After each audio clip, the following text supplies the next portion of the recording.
we're prepared for anything. We are so prepared like you wouldn't believe. You would be shocked to see how totally prepared we are.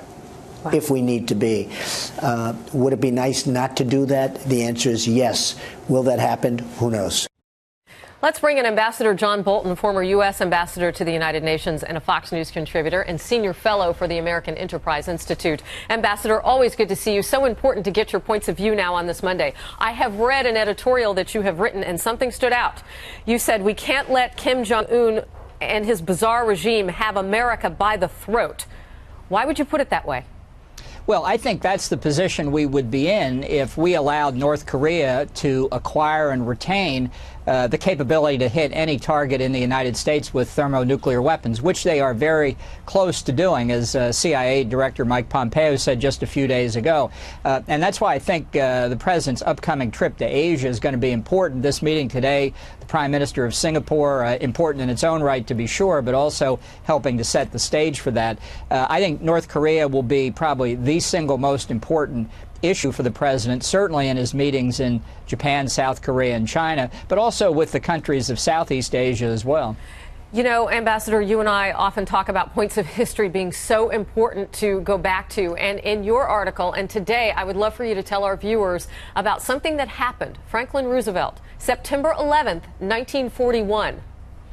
Well, you know, this was a period just obviously less than 2 months before the attack on Pearl Harbor, and President Roosevelt faced some very difficult decisions. And one of the decisions that he announced on that fireside chat on September the 11th was giving the U.S. Navy authorization to fire first at German submarines and warships, saying you don't wait when you see a rattlesnake poised to bite before you kill it, basically.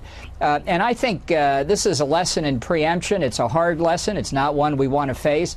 But I think it's one the president needs to make clear to North Korea and to China that he's prepared to undertake, like Roosevelt did, to protect the interest of the United States. Hopefully there's still a peaceful way to get these nuclear weapons away from North Korea, but time is running out. That's the hard reality. So what I understand you're saying, and correct me if I'm wrong, you're talking about making a preemptive strike on North Korea, right? And we know from recent polling that most Americans don't support that. Is it time, are we getting close to the point where the president should make his own fireside chat? Well, I don't favor it except as a last resort, but the president was very clear in his speech to the UN back in September when he said denuclearization is the only way forward for North Korea. And that is a rejection of the point of view held by Susan Rice, Barack Obama's national security advisor, and many others who share their views that we could live with a nuclear North Korea. So the conversations in particular that President Trump will have with China when he visits there in just a couple of weeks, I think it's very important to lay that out to the Chinese and make it clear that we are serious and that we're very nearly out of time to make a decision here. I'm about to quote you to you. Sit tight.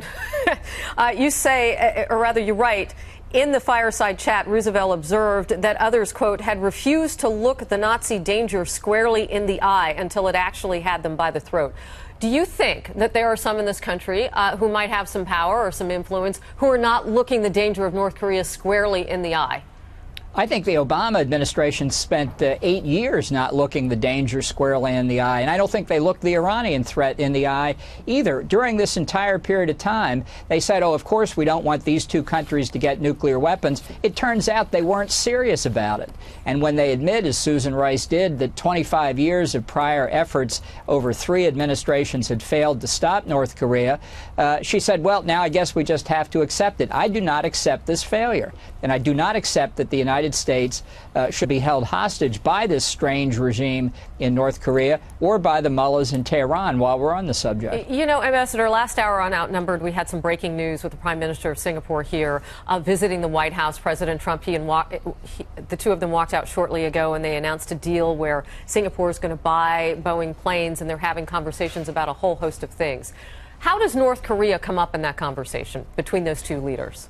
Well, you know, the United States and Singapore have had an outstanding relationship over decades, and Singapore is a very important ally in trying to prevent China, for example, from essentially taking over the South China Sea and making it into a Chinese province, a major player inside the Association of Southeast Asian Nations, and a country that recognizes that nuclear proliferation, whether it's to North Korea or others in the Asia region, is a direct threat to them. Singapore is a tiny country, one nuclear weapon, and there wouldn't be a Singapore anymore.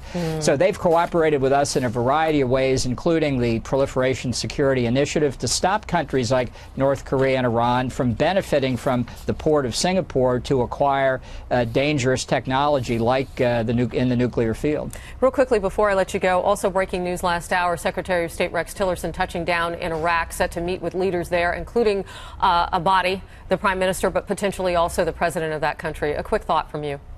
Well, you know, the government of Iraq, sadly, is under the domination of the Ayatollahs in Tehran. It was one of the consequences of pulling American forces out in 2011.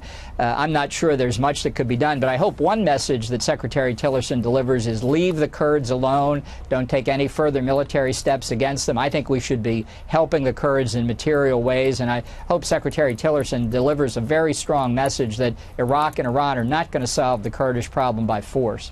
Everybody should read your article. A lot of history in that, which is always good for everybody to see. Ambassador John Bolton, thank you very much. 50 messages from the Trump administration on North Korea. Secretary of State Rex Tillerson admitting there is direct communication between the U.S. and Kim Jong-un's regime, raising the possibility of diplomatic talks with Pyongyang amid the heightened nuclear tensions. This after he met with Chinese leaders yesterday in Beijing. But today, President Trump raised some eyebrows by tweeting this, quote, I told Rex Tillerson, our wonderful Secretary of State, that he is wasting his time trying to negotiate with little Rocket Man. Then he added, save your energy, Rex. We'll do what has to be done. Judy Miller, adjunct fellow at the Manhattan Institute for Policy Research, Pulitzer Prize-winning author and journalist and Fox News contributor, joins us now. So, Judy, it seems the president is contradicting his Secretary of State. So what are you to make of this?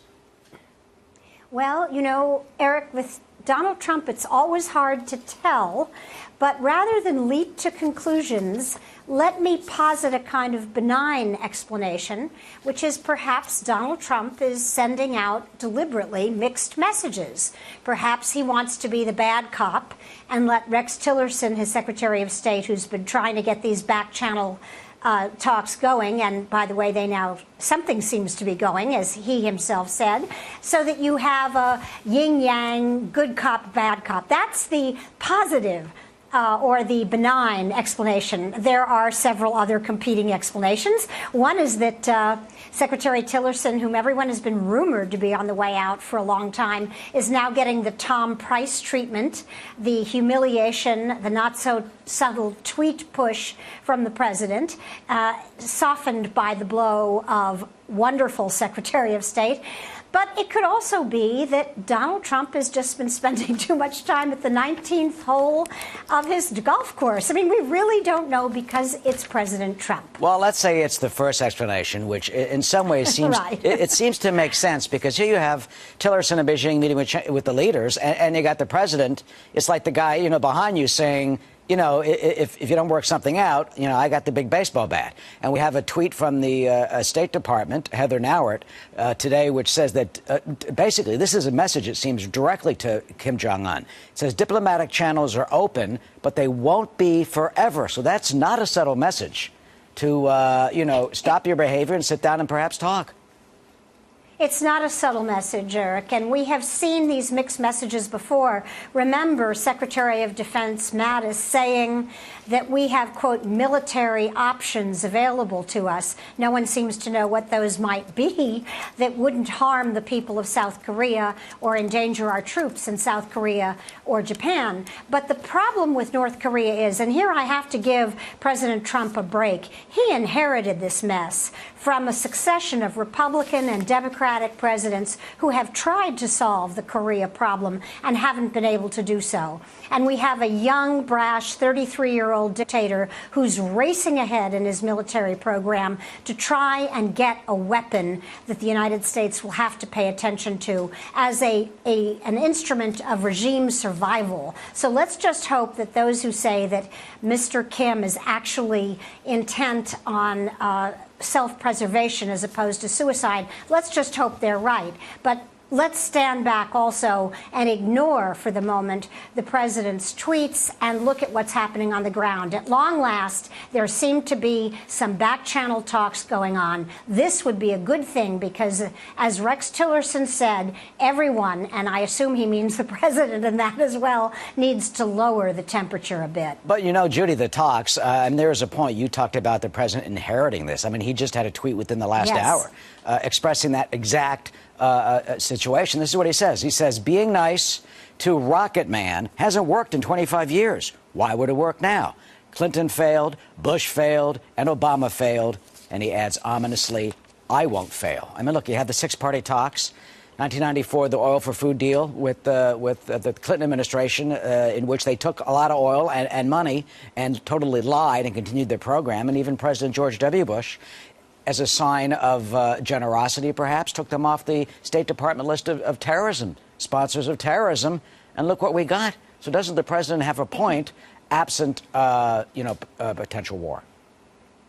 I think the president does have a point on this. Nobody knows how to handle North Korea. And if the president is sending mixed messages deliberately, then I think this message, Eric, and I hope you'll agree with me on this, is aimed just as much at China as it would be at North Korea. Because China, I continue to believe, is enormously influential in terms of what Mr. Kim decides to do. Now, I'm not saying that the Chinese can tell the North Koreans what to do. Clearly, they don't seem to have that ability. But they can make life very painful should they choose to do so. Well, do you think they've made Kim Jong-un and his regime? Do you think they've made it painful enough? I mean, they have taken some steps. We saw that at the UN 2 weeks ago. You know, they're going to cut off the banks that do business with North Korea. They're shutting down North Korean companies. They're apparently doing something with the oil to stop some of the oil trade, 30% or so, but not 100%. Do you think Beijing can do, clearly they can do more? How do we get them to do that? Well, perhaps you get their attention by scaring them to death and making them think that President Trump is truly capable of going down the military path. Do you think Tillerson mentioned that? That might actually scare them into. Do you think Tillerson, I mean, that's the type of conversation he had yesterday with Chinese leaders saying, he's sitting there saying, look, the boss is tweeting this stuff. This is what he thinks. You know, if you can read lips between them, between President Xi and Mr. Tillerson right there, there he is. He looks over and goes, he's tweeting. This is what he really believes. You got to really put the screws onto Kim Jong-un. If you don't do something, pal, you're really in trouble. You need both. You need Kim Jong-un to decide that the price for his nuclearization and missile program is too high, and you need China to determine that the price in terms of its relationship with the United States is too high if it lets Kim Jong-un continue down this path. This is a truly difficult foreign policy challenge, and I tend to give the president more leeway and be less judgmental on this issue than I am on many others, precisely because of what we've been talking about, the failure of every other administration to change North Korea's calculus and thinking. And finally, I mean, what if that doesn't work? I mean, look, Kim supposedly ordered the murder of his half-brother and his uncle because they were sympathetic to the Chinese point of view, it is said. Well, it's at that moment that I'm glad that I'm a humble or not so humble journalist and don't have to make the very difficult decision about what President Trump will decide to do. We will be waiting and watching.